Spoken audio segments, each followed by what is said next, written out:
Okay, so something huge just went down in Venezuela. We're talking a full-blown U.S. military operation. And let me tell you, the official story is just the tip of the iceberg. We're going to break down exactly what happened, why the U.S. says it happened, and the explosive counter-narrative that popped up almost immediately.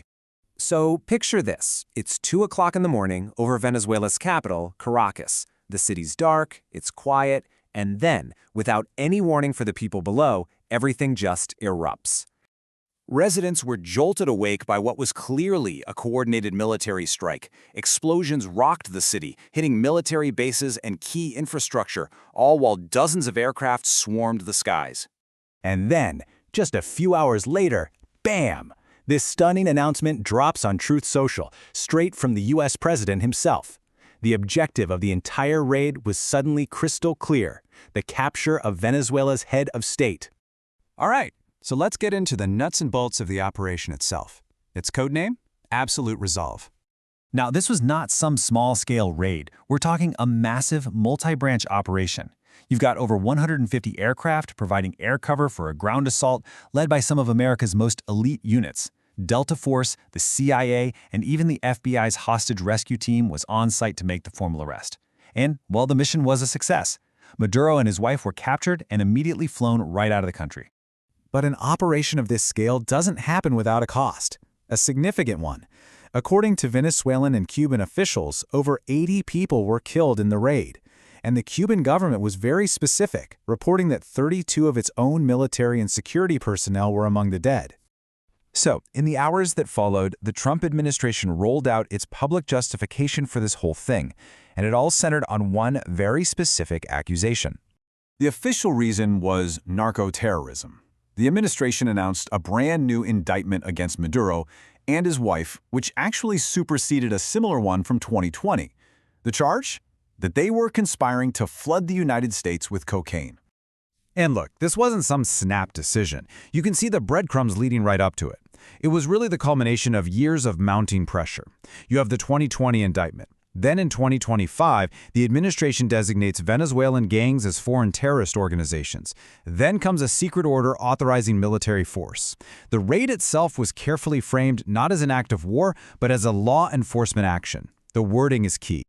Okay, so that's the official story. But the second that story hit the news, a completely different, very powerful counter-narrative emerged, one that asked if drugs were really the main reason for all this. And you know it's a big deal when the questions start coming from inside the House. Critics, including some in the president's own Republican Party, like Marjorie Taylor Greene and Thomas Massie, immediately started asking if there was another, maybe far more lucrative reason for the operation. The case against the official narrative gets pretty compelling when you look at the data from the administration's own Drug Enforcement Administration.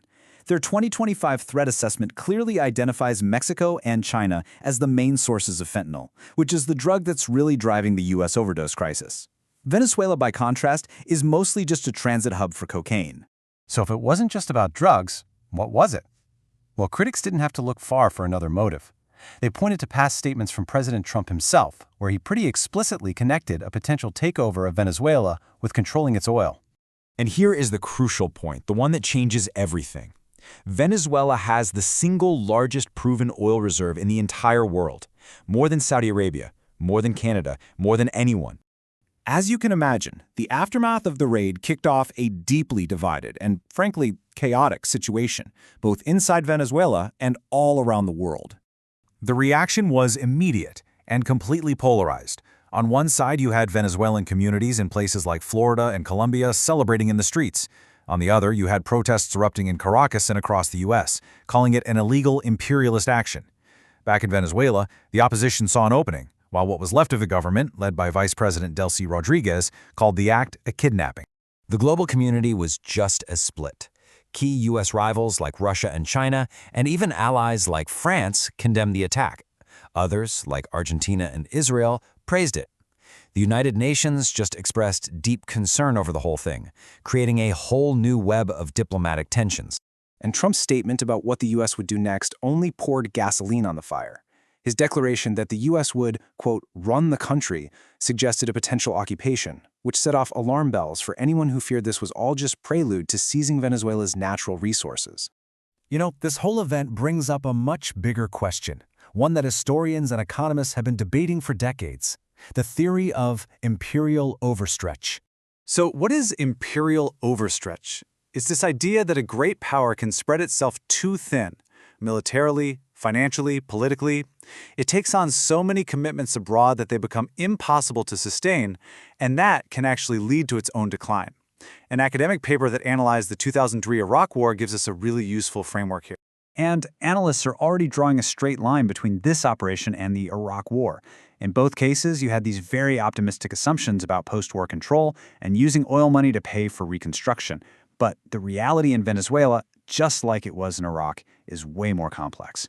Yeah, this idea of simply keeping the oil completely ignores a harsh reality. Venezuela's oil industry is crippled. After years of mismanagement and decay, experts estimate it would take billions of dollars and more than 7 years just to get the infrastructure working again.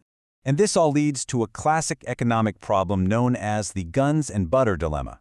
It's the challenge a nation faces when it tries to fund both a massive military commitment abroad, the guns, and also maintain prosperity at home, the butter. And often, the way they do it is by taking on massive debt.